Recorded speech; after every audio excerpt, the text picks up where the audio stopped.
Você já leu o livro de Eclesiastes e se perguntou por que esse livro está na Bíblia? Parece totalmente diferente do que os outros livros da Bíblia. O resto da Bíblia fala que é para o crente ter alegria em Cristo e tudo, mas esse livro não, é um livro muito pessimista. Agora, nós entendemos que o escritor era o rei Salomão, filho de Davi. E Salomão, ele é um homem que recebeu o reino do pai dele, e ele viu o tamanho do reino, a necessidade de governar muito bem o povo, e Deus falou para ele: "O que você precisa, eu vou te dar". E Salomão, ele pediu conhecimento e sabedoria. Ele falou: "Ó, Deus, eu sou menino e o que eu preciso fazer aqui, o papel de ser rei é muito grande. Por favor, me dê sabedoria e conhecimento". E Deus acabou dando tudo isso para ele e, além disso, dando riquezas e honra e bens e tudo. Vamos entender algo. Salomão, ele explica no livro de Eclesiastes que ele passou tempo com todo tipo de conhecimento e sabedoria, e depois ele chegou à conclusão que a vida é vaidade. Tudo é vaidade. Agora, voltando para a história dele, dá para ver como ele chegou a essa conclusão. Porque, apesar de toda a sabedoria que ele tinha, ele foi atrás de mulheres de povos estranhos que adoravam falsos deuses, e pelo amor que ele tinha por elas, elas acabaram levando o coração dele para essa idolatria. Isso corrompeu o coração dele e ele ficou, realmente perturbado por um pensamento que não tinha uma visão da vida eterna após a morte. E quando nós lemos o livro de Eclesiastes, o ponto de vista é um homem sábio que queria entender a vida, mas com uma visão extremamente limitada das coisas futuras. Ele fala no livro de Eclesiastes que ele explorava todo o conhecimento e toda a sabedoria. Conhecimento é o que nós aprendemos através da nossa observação do universo, do mundo, das coisas visíveis. O conhecimento é muito importante, é o que nós aprendemos na escola, por meio de livros e outras coisas. Também, junto com esse conhecimento escolar, vamos dizer, existe também uma revelação geral de Deus. Por exemplo, Romanos capítulo 1 nos diz que as coisas visíveis do mundo, do universo, manifestam que Deus existe e que ele é poderoso, que ele é eterno, ele é Deus, ou ele é a causa eterna de tudo. O A existência das coisas é pra prova clara que Deus é eterno, ele existe. Beleza.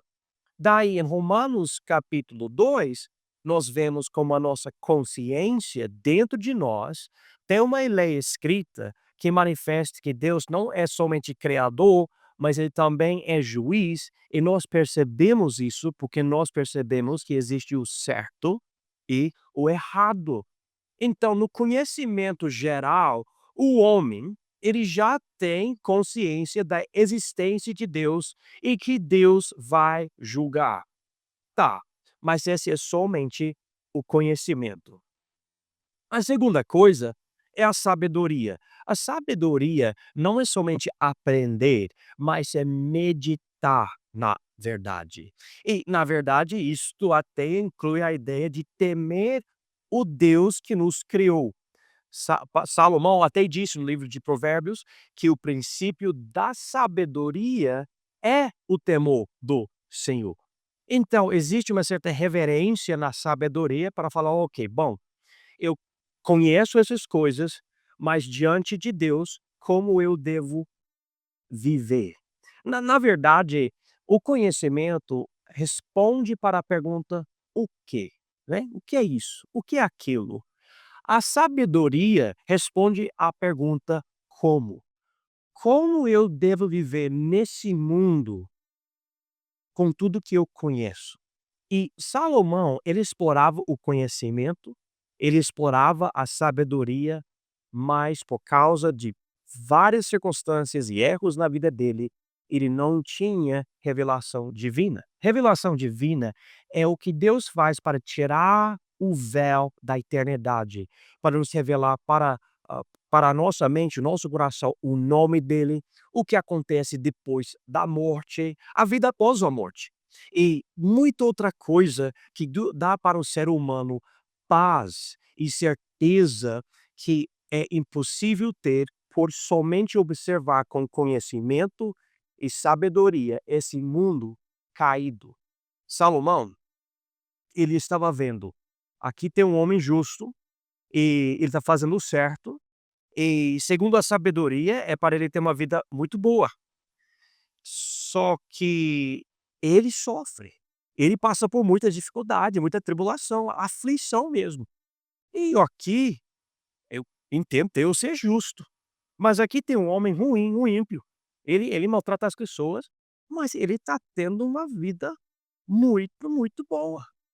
Então ele fala: "É vaidade viver assim, como um justo, porque não melhora a vida dele quanto comparado com o outro". Ele fala: "E eu vejo um homem muito inteligente, ele é realmente um homem, sabe, para ser respeitado mesmo pelos outros, só que quando ele morre igual um animal". E ele fica até um certo ponto de pessimismo vendo esse mundo caído no pecado, que ele fala: "Sabe o que é melhor do que viver e morrer?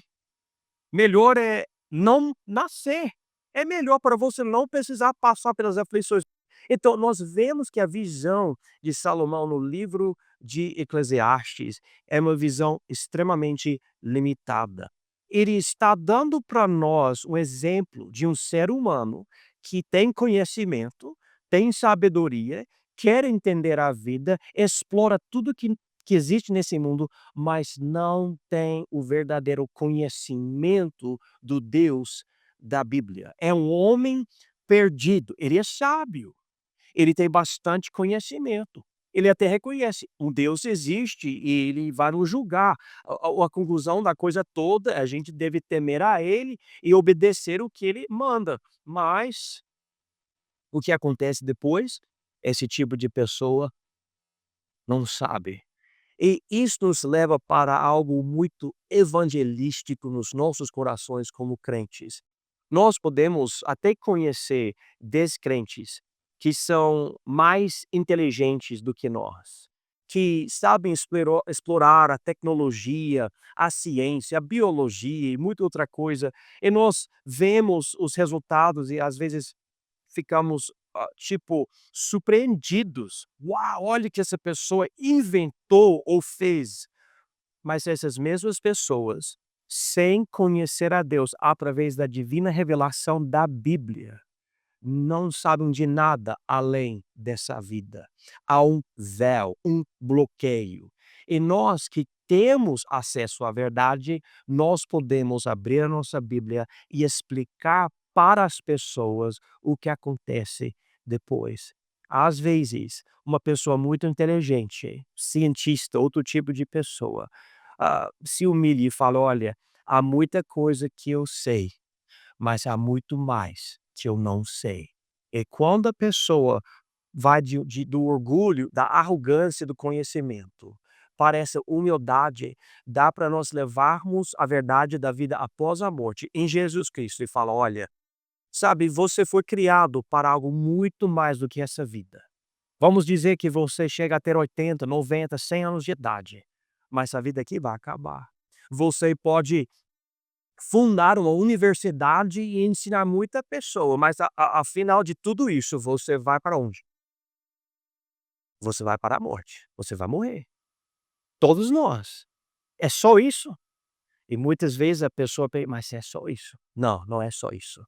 Não é só isso, a Bíblia deixa bem claro, há muito mais. Então, o livro de Eclesiastes deve estar na Bíblia? Com certeza. É um livro maravilhoso que mostra os limites do conhecimento e da sabedoria. Salomão tinha bastante, só que ainda enxergando esse mundo caído, ele tinha só pessimismo. Bom, ele falou para as pessoas: "Vamos temer a Deus, vamos obedecer a ele, vamos respeitar a ele". Mas tudo é vaidade, né, e realmente tudo é vaidade, se não existe a ressurreição.